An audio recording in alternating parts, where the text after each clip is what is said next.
So good morning guys. तो चलिए start करते हैं आज के यानी कि 16 जनवरी के इंपॉर्टेंट करंट अफेयर्स को। तो इस प्रश्न में आपसे पूछ रहे हैं कि अभी हाल ही में मिस यूनिवर्स 2022 का खिताब किसने जीता। तो आंसर होगा आर बोनी गैब्रियल ने। तो मिस यूनिवर्स 2022 ये इसका 71वां संस्करण है, 71 नंबर का, और इसे जीत लिया है अमेरिका की आर बोनी गैब्रियल ने। इसमें पहली रनर अप रही है यानी कि सेकंड नंबर पर रही है वेनेजुएला की अमांडा। और यहाँ पे भारत की ओर से बात करें तो भारत की दिविता रॉय ये सिर्फ सेमीफाइनल तक पहुंच सकी।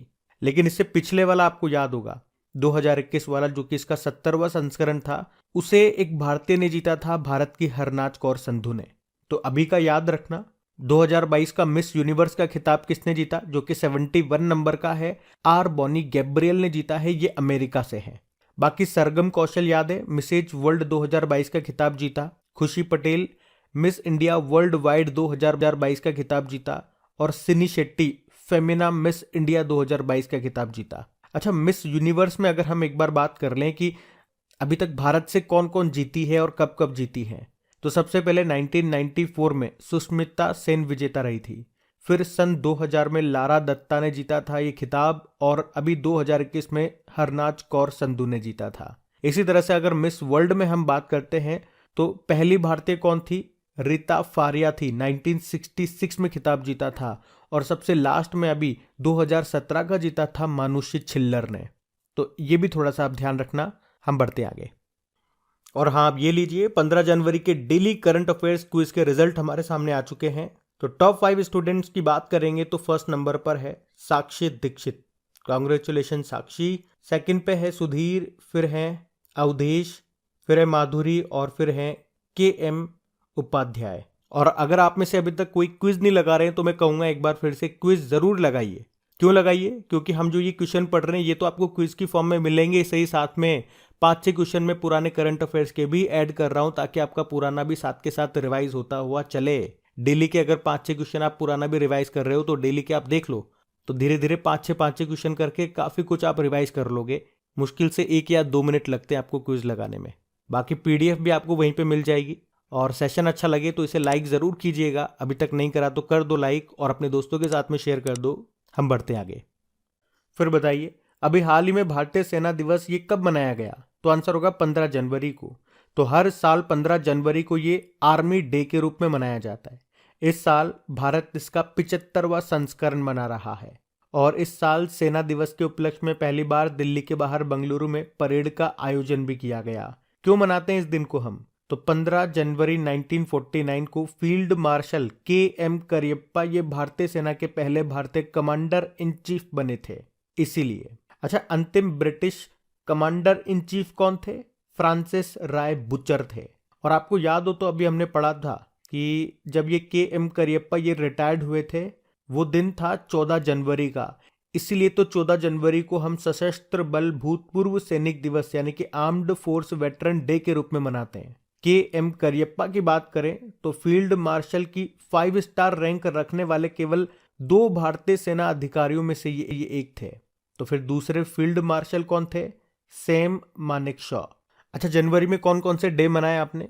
एक तो 1 जनवरी को वैश्विक परिवार दिवस मनाया था, और 1 जनवरी को DRDO ने अपना 65वां स्थापना दिवस मनाया। 4 जनवरी को वर्ल्ड ब्रेल डे होता है। 6 जनवरी को युद्ध अनाथ दिवस है। 9 जनवरी को प्रवासी भारतीय दिवस है, 17वें नंबर का है, इंदौर में मनाया गया। 10 जनवरी को विश्व हिंदी दिवस। 11 जनवरी को राष्ट्रीय मानव तस्करी जागरूकता दिवस। और 12 जनवरी को राष्ट्रीय यूथ दिवस, नेशनल यूथ डे के रूप में मनाया। तो ध्यान रखना ये। बढ़ते आगे। फिर बताइए, अभी हाल ही में यूरोपीय संघ ने पहले man land satellite launch pad का उद्घाटन ये कहां पे किया? तो आंसर होगा स्वीडन में। तो अभी यूरोपीय अधिकारियों और स्वीडन के जो राजा हैं कार्ल सोलवे गुस्ताफ, उन्होंने यूरोपीय संघ के पहले मैनलैंड ऑर्बिटल लॉन्च कॉम्प्लेक्स का उद्घाटन किया। तो कहां पे किया याद रखना, एक तो स्वीडन में किया। तो अब यूरोपीय संघ इस नए लॉन्च पैड से छोटे सैटेलाइट्स को अंतरिक्ष में लॉन्च कर सकेगा। अभी वैसे यूरोपीय संघ के पास फ्रेंच गुयाना फ्रांस में पहले से एक लॉन्च पैड है जहां से ये सैटेलाइट वगैरह लॉन्च करता है। देखो, यूरोपियन यूनियन की बात करते हैं, स्थापना होती है इसकी 1993 में। ये 27 यूरोपीय देशों का एक अंतरराष्ट्रीय संगठन है। अच्छा, एक प्रश्न मैं आपसे यहाँ पे पूछने वाला हूं, ध्यान से सुनना। अभी 20वां देश कौन सा बना था यूरो करेंसी को अपनाने वाला, ये बताओ, इस प्रश्न का उत्तर दो। बाकी यूरोपियन यूनियन, इसका हेडक्वार्टर आपको मिलेगा ब्रुसेल बेल्जियम में, जहां पे नाटो का हेडक्वार्टर भी है।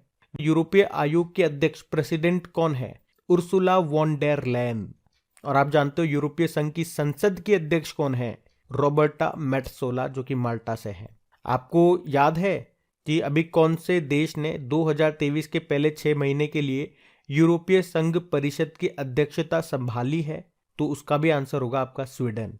और अगर आपसे पूछा जाए कि यूरोपियन स्पेस एजेंसी, ये दुनिया का पहला विकलांग अंतरिक्ष यात्री, जिसे कहेंगे पैरा एस्ट्रोनॉट, इसको स्पेस में लॉन्च करेगी, भेजेगी। और उन पैरा एस्ट्रोनॉट का नाम क्या है? John McFaul. ये पूर्व ब्रिटिश पैरालंपिक हैं। और यूरोपियन स्पेस एजेंसी का मुख्यालय आपको पेरिस, फ्रांस में मिलेगा। बाकी स्वीडन की भी बात हुई है, तो स्वीडन की कैपिटल स्टॉकहोम होती है, करेंसी स्वीडिश क्रोना है और प्रधानमंत्री हैं अल्फ क्रिस्टरसन। तो ये इंपॉर्टेंट पॉइंट्स बताए मैंने आपको, इनको ध्यान रखना। बढ़ते आगे। फिर बताइए, अभी हाल ही में राष्ट्रपति द्रौपदी मुर्मू ने गुयाना और किस देश के राष्ट्रपति को प्रवासी भारतीय सम्मान पुरस्कार से सम्मानित किया? तो आंसर होगा सूरीनाम। तो अभी आपको याद है 17वां प्रवासी भारतीय शिखर सम्मेलन का आयोजन ये कहां पे किया गया था? इंदौर में। तो वहीं पे राष्ट्रपति द्रौपदी मुर्मू जी ने 27 प्रवासी भारतीयों को प्रवासी भारतीय सम्मान पुरस्कार से सम्मानित किया। आपको बता दूं, ये प्रवासी भारतीयों को दिया जाने वाला सबसे बड़ा पुरस्कार है, जो विदेशों में उनके विशिष्ट योगदान व उपलब्धियों के लिए दिया जाता है। तो इन पुरस्कार पाने वालों में एक तो गुयाना देश के राष्ट्रपति थे, जो का नाम क्या है उनका? मोहम्मद इरफान अली। और दूसरे सूरीनाम के राष्ट्रपति थे, उनका नाम है चंद्रिका प्रसाद संतोखी। आप जानते हो भारतीय प्रवासी दिवस हमने कब मनाया? 9 जनवरी को। अब 2 कंट्री आ गई ना यहाँ पे, एक तो गुयाना ये साउथ अमेरिकी देश है, जिसकी कैपिटल जॉर्ज टाउन होती है, गुयानीज डॉलर की करेंसी है। सूरीनाम भी ये साउथ अमेरिका का ही देश है, ये गुयाना के बिल्कुल पास में टच में है, और इसकी कैपिटल क्या होती है? पैरामारिबो। तो ध्यान रखना ये। बढ़ते आगे। चलिए फिर बताइए, हाल ही में प्रधानमंत्री ने विकासशील देशों को चिकित्सा आपूर्ति प्रदान करने के लिए किस परियोजना की घोषणा की? तो आंसर होगा आरोग्य मित्री। तो अभी प्रधानमंत्री नरेंद्र मोदी ने 13 जनवरी को एक नई आरोग्य मित्री परियोजना की घोषणा की है, जिसके तहत प्राकृतिक आपदाओं या मानवीय संकट से प्रभावित किसी भी विकासशील देश को आवश्यक चिकित्सा आपूर्ति दी जाएगी। तो ये घोषणा अभी प्रधानमंत्री जी ने कहां पे की है? Voice of global south summit में, जो कि कहां पे हुई? नई दिल्ली में। और आपको याद होगा कि कोविड-19 महामारी के समय भारत की वैक्सीन मैत्री पहल ने 100 से ज्यादा देशों को भारत में बने टीकों की आपूर्ति की थी। और मैत्री से आपको याद आएगा, अभी भारत और बांग्लादेश के बीच में 6 दिसंबर को मैत्री दिवस मनाया गया। एक मुझे उत्तर आप लोग दे दो एक प्रश्न का, शिन्यू मैत्री एक्सरसाइज है, ये मिलिट्री एक्सरसाइज है, बताओ भारत और किस देश के बीच में आयोजित किया जाता है? और मैत्री एक्सरसाइज की बात करेंगे तो ये किन किन के बीच होता है, ये भी बताओ। हम बढ़ते हैं आगे। चलिए फिर बताइए, अभी हाल ही में किस राज्य में soul of steel challenge launch किया गया? तो आंसर होगा उत्तराखंड। तो अभी हाल ही में उत्तराखंड में सोल ऑफ स्टील चैलेंज को लॉन्च किया गया है, जिसका उद्देश्य क्या है? ऊंचाई पर सहन शक्ति का परीक्षण करना। ये यूरोप में आयरनमैन ट्राइथलॉन, लंबी दूरी की जो ट्राइथलॉन चुनौती होती है, उसकी तर्ज पर इसको शुरू किया गया है। तो सोल ऑफ स्टील का उद्देश्य क्या है? कौशल प्रशिक्षण करना और एक चुनौती पैदा करना जो ऊंचाई वाले क्षेत्रों में जीवित रहने, स्थिर होने की मानव क्षमता का विकास करेगा। अब बात यहाँ पे उत्तराखंड की है, तो ये रहा मैप में उत्तराखंड। देखो उत्तराखंड की 2 कैपिटल आपको मिलेगी। इसकी विंटर कैपिटल देहरादून है, तो गैरसैंण इसकी समर कैपिटल है। मुख्यमंत्री कौन है? पुष्कर सिंह धामी है। और गवर्नर कौन है? गुरमीत सिंह है। और अभी हमने पढ़ा भी था कि राजस्व पुलिस प्रणाली को समाप्त कर दिया उत्तराखंड सरकार ने। आपको याद होगा अभी 2022 में युद्ध अभ्यास नाम का एक्सरसाइज हुआ था भारत और अमेरिका के बीच में। कहां पे? उत्तराखंड के औली में। अभी प्री प्राइमरी लेवल पर न्यू एजुकेशन पॉलिसी को लागू करने वाला पहला राज्य बना था उत्तराखंड। अभी उत्तराखंड सरकार ने सभी जिलों में एक एक संस्कृत गांव खोलने की भी, विकसित करने की भी घोषणा की है। और आपको याद हो तो उत्तराखंड के देवस्थल में देश का पहला लिक्विड मिरर टेलीस्कोप स्थापित किया जाएगा। अभी उत्तराखंड के ब्रांड एम्बेसडर बने थे अक्षय कुमार और ऋषभ पंत। अच्छा बताओ, भारत का पहला वन चिकित्सा केंद्र ये किस राज्य में खोला गया? उत्तराखंड में। भारत का पहला फॉरेस्ट हीलिंग सेंटर आपको मिलेगा उत्तराखंड के रानीखेत में। भूकंप अलर्ट एप्लीकेशन को लॉन्च करने वाला पहला राज्य आपका उत्तराखंड ही है, और उसको किस आईआईटी ने बनाया? आईआईटी रुड़की ने। बाकी आप जानते हो जिम कॉर्बेट नेशनल पार्क आपको यहीं पे मिलेगा। राजाजी टाइगर रिजर्व आपको यहीं पे मिलेगा। टिहरी डैम आपको यहाँ मिलेगा, जो किस नदी पर है? भागीरथी नदी पर है। तो याद रखना ये सारे पॉइंट्स भी बढ़ते आगे। चलिए फिर बताइए, अभी हाल ही में किस देश के एक व्यक्ति ने प्राचीन भाषाओं में मिरर टाइपिंग किताबें बनाकर गिनीज वर्ल्ड रिकॉर्ड बनाया? तो आंसर होगा इटली। तो इटली के एक व्यक्ति हैं जिनका नाम क्या है? मिशेल सेंटेलिया। इन्होंने पुस्तकों की प्रतियां उल्टा टाइप करके एक विश्व रिकॉर्ड बनाया है, और इसी को मिरर टाइपिंग कहते हैं। वे 4 पूरी तरह से खाली कीबोर्ड का उपयोग करते हुए पुस्तकों को उल्टी दिशा की ओर बिना देखे टाइप करते हैं। वे हर बुक को उसकी मूल भाषा में टाइप करते हैं। वे अलग अलग ऊंचाई पर एक साथ 16 कंप्यूटर कीबोर्ड का उपयोग करके टाइप करने में सक्षम है, और उन्होंने चारों भारतीय वेदों को उल्टा टाइप करके एक ही बुक में संकलित भी किया है। तो नाम तो इंपॉर्टेंट ही है। क्या नाम है? मिशेल सेंटेलिया। कहाँ से है? इटली से है। अच्छा, इटली की बात है ना, इटली की कैपिटल क्या होती है? रोम। फूड एग्रीकल्चर ऑर्गेनाइजेशन का मुख्यालय यहीं पर है। और ये किस नदी के किनारे स्थित है? रोम, टाइबर। और भाषाओं की बात है तो आपको बताया आपकी 8वीं अनुसूची में कितनी भारतीय भाषाएं शामिल है? 22। और अभी ज्ञानपीठ पुरस्कार जो है कितनी भाषाओं में दिया जाता है? 23 भाषाओं में। मतलब ये 22 जोड़ लो, उसके अलावा अंग्रेजी में। और साहित्य अकादमी पुरस्कार ये 24 भाषाओं में दिया जाता है। एक तो 22 तो वो हो गई जो 8वीं अनुसूची की हो गई, एक अंग्रेजी हो गई, और एक राजस्थानी भाषा में। तो ये इंपॉर्टेंट है, इसको ध्यान रखना। बढ़ते आगे। चलिए फिर बताइए, हाल ही में दुनिया की पहली पूरी तरह से डिजिटल पार्टी कौन सी बन गई है? तो आंसर होगा बीजेपी। बीजेपी यानी कि भारतीय जनता पार्टी। तो दुनिया की ये पहली पूरी तरह से डिजिटल पार्टी बन गई है, जिसमें राष्ट्रीय अध्यक्ष से लेकर बूथ स्तर तक के 3 करोड़ से ज्यादा पदाधिकारियों का डेटा सरल एप्लीकेशन के माध्यम से उपलब्ध कराया जा रहा है। यहाँ पे सरल का मतलब हो गया ऑर्गेनाइजेशन रिपोर्टिंग एंड एनालिसिस। तो किसी भी राज्य के किसी भी स्तर के अधिकारी से संपर्क करने के लिए इस एप्लीकेशन पर फोन और एसएमएस दोनों का ऑप्शन होगा। और पार्टी का नाम याद आ रहा है तो आपको एक प्रश्न और याद आएगा। अभी तेलंगाना सरकार ने अपनी पार्टी का नाम बदल लिया। पहले क्या था? तेलंगाना राष्ट्र समिति। अब क्या हो गया? भारत राष्ट्र समिति हो गया। तो ये पॉइंट्स हैं, इनको याद रखना आप। हम बढ़ते आगे। चलिए फिर बताइए, अभी हाल ही में मेटा ने किसे इंडिया ग्लोबल बिजनेस ग्रुप का निदेशक नियुक्त किया है? तो आंसर हो गया विकास पुरोहित को।